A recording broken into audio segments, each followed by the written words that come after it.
What actually fuels a finish line? There is this idea that if you just train hard enough, you will finish. But actually fitness or endurance alone just doesn't get you through any race, especially an ultra.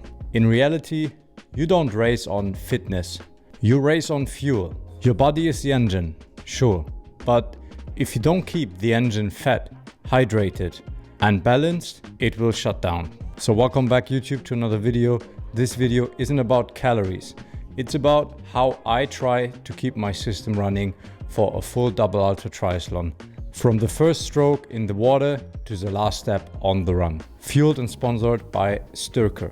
So in this video, I'm just trying to talk about what I take in per hour, how I train my gut to handle it, and how I use the styrkr system to stay fueled, not overcomplicate it, and keep it consistent for the entire race. Let's be honest, in the end, I really don't know if this is going to work, how I'm now talking about it and planning it.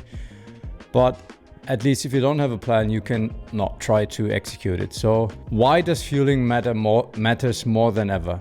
I mean, you can be the fittest athlete at the starting line, but if you underfuel, overheat, you will be done. In a race, your body wants carb, not fat, not protein, carbs. Because carbs are actually the fastest and cleanest fuel for the body. They replenish glycogen, sustain power, and stabilize your blood sugar. And here's why they matter even after you stop racing. So remember that when I started endurance training and especially ultra training, I always tried to take as less gels as possible. Once to save the cost, but also because I felt like then I'm harder training. But actually it's quite the opposite. And if you get bonked in a ride or in a run, especially on the longer ones, it's basically most times because you didn't have enough carbs with you or enough carb intake. And research even shows that consuming at least 1.2 grams of carbs per kilogram of body weight per hour in the first few hours after exercise, so post-training, is critical. If you do this right, your muscle glycogen recovers quickly. And if you delay it or even skip it, you can impair high intensity capabilities for the next day by over 30%, which basically means worse recovery. So carbs are not just important for race day, they're essential for recovery, adaptation, and the next effort, because then you can be training better at the next day. But honestly, even carbs alone aren't enough. There is another ingredient that I think together is what makes the perfect mix for having the right fuel, and this is sodium. Because if you sweat, you're losing sodium, and this isn't just small talk. If you don't replace it, you will get cramps, dizziness, stomach issues, and then tanked performance. So the real question I want to talk about today is, how do you fuel with enough carbs and replace sodium which you output without wrecking your gut? Because that is the small balance. Like, if you overtake too much, you will be crashing. And I think that's really the puzzle you need to build for the strategy to solve. So the big question is, how much carbs per hour? Let's talk numbers. In the past, most people stayed around 60 grams of carbohydrates per hour. Now, honestly, that's really the floor of what people, and especially professionals, work out on or even do races. Because with gut training and the right carb blend, so good products, you can absorb 90 to 100 grams per hour on the bike. I even saw someone doing the new Ironman best split ever on, I think, 150 to 200 grams per hour. Same with on the run, 60 to 80 grams per hour on the run is like what most people, professionals, are aiming at. And the key is using dual source carbs like maltodextrin and fructose. which use different absorption pathways. And that's exactly what styrkr does across all their fuels, because then you have more absorption and less gut stress. That's the whole idea. At least the idea. Like on race day, so many things can happen, and it can always happen that you still crash no matter what strategy you have.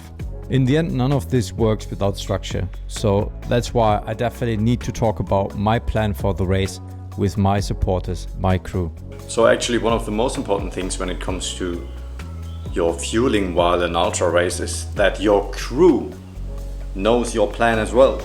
Because if you just know how, because they are the ones that actually give you the stuff. So you should really make sure to give them a written and also a verbal briefing. So that's what we do. We combine carb loading with meeting my crew for the double ultra race. You know both of them as they have been on this channel for several times, but let's go there. And I actually also got a present for them, because SyncID was so kind not just only give me a race outfit for the run, but also give them a lovely clean flow t-shirt, thermoregulation, super comfortable, and a running bandana I'm actually wearing already. I don't know, it feels odd.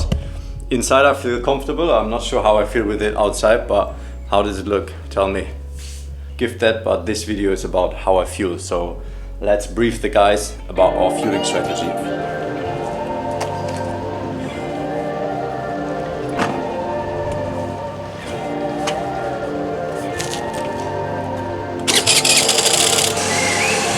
Okay, yeah. Lately, I seen good ladies turning to hoes. Demons are hunting, they snatching their souls. She wanna touch it by doing the most.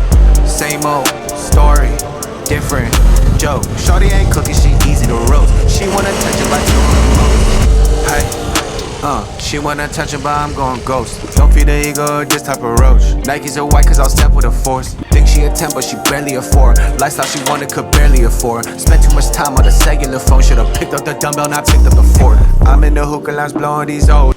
So I got everything planned and sorted out in Apple Notes, so I can easily share and they can always watch, because they have a lot of time while doing the competition.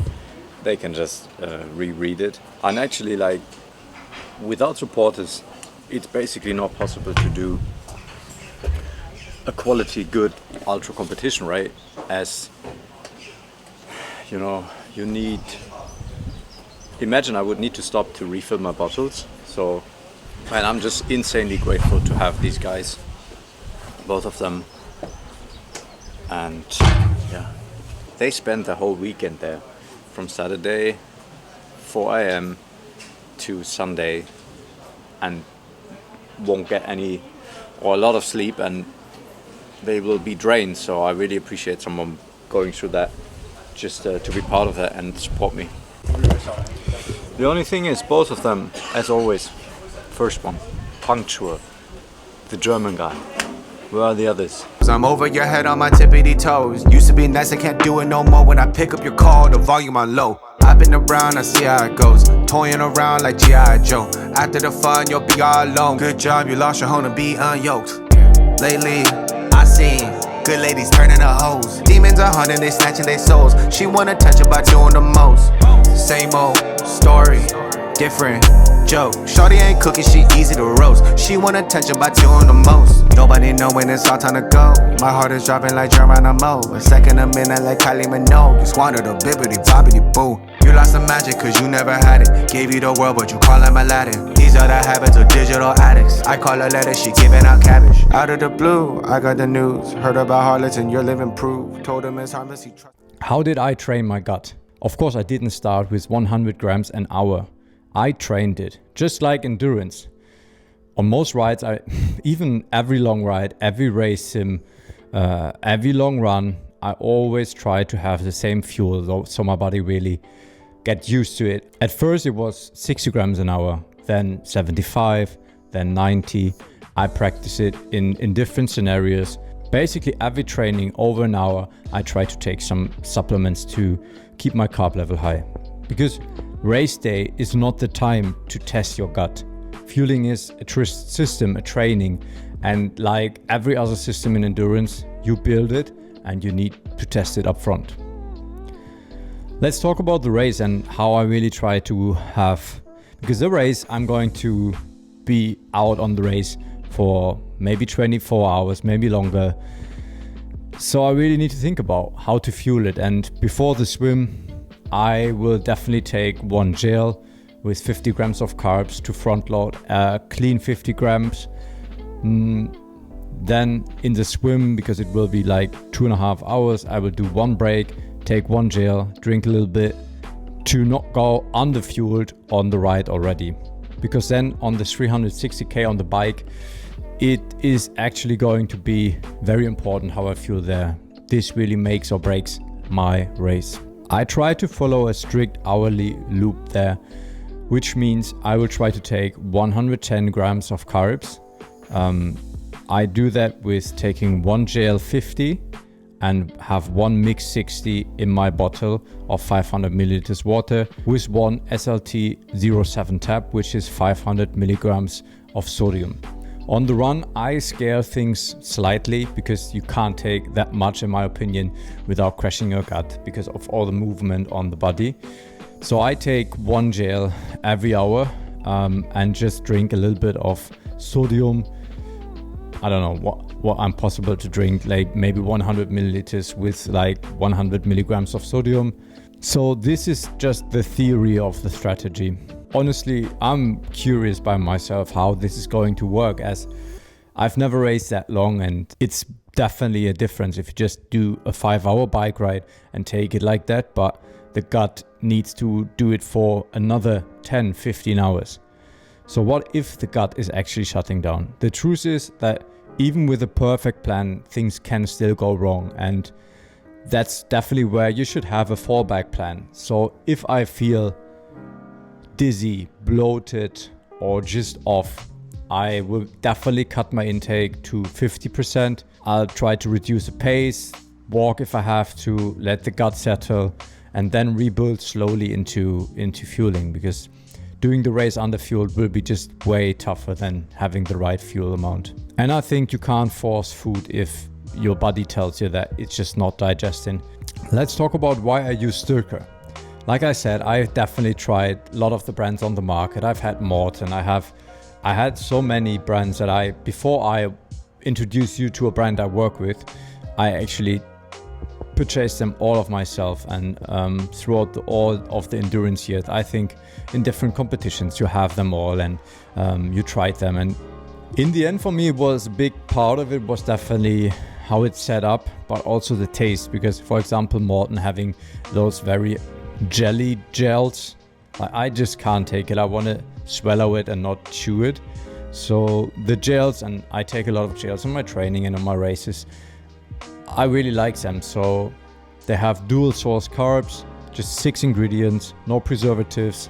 Same with the mix 60 carb mix. The only thing I did notice on the mix 60, it has 2 grams of glutamine to delay fatigue, I guess, but it can also bloat your stomach a bit. So I'm curious how this will work out on the competition. And like I said, it's a salt tablet. Sodium, potassium, magnesium, calcium, everything your body needs to have those electrolytes. Also very important, everything is vegan, all developed right in the UK, and all gut safe at high hourly intake. And most importantly, it's modular. I can scale up, scale down, stay consistent, and that's exactly what I need to be a bit flexible for 20 hours of movement. And now, as it's 3 days before the race, we are definitely going to carb load a lot.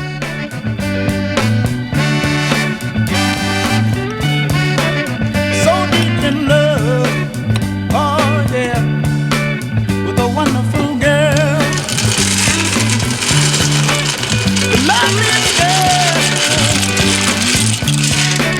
in this whole wide world.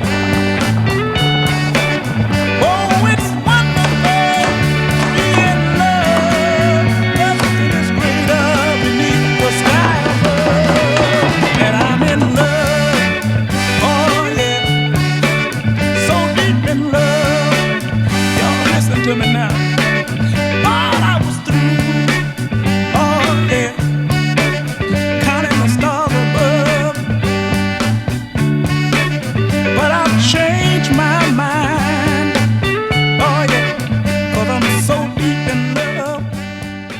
I'm not a very good eater, so it's hard for me to take all of these insights. That's why I also start drinking Mix 60 twice a day to have just 120 grams of carbs. I drink mix. This is how I fuel. Every hour, every bottle, every bite. Let's see how it works out, how far it gets me. We will definitely have a chat about it in the documentary, I guess. How it worked out, because this will be the deal breaker. And I really think that if you haven't looked into how much carbs you can take or should take, just do that, because this was really the game changer from when I started triathlon, when I started ultra endurance or endurance training, that I always thought I don't need to take that much. And I thought it's all right and usual to feel bonked on a ride after 100K. But once you figure out that it's actually not how you should feel, and that just by taking carbs, you can not get bonked by just riding long efforts, then you will love the sports way more, and you will just feel that you can develop yourself in the sports way more. So thanks for tuning in about that more sit down talk about the strategy. And if you haven't, so I can just recommend you checking out styrkr and what they do. Follow them along. A lot of athletes trust them. So, but in the end, some of us, they can't digest fructose as properly as other people can. So in the end, you have to see what works for you and your body. I'm very happy with the choice I made, and I look forward to learn about the products even more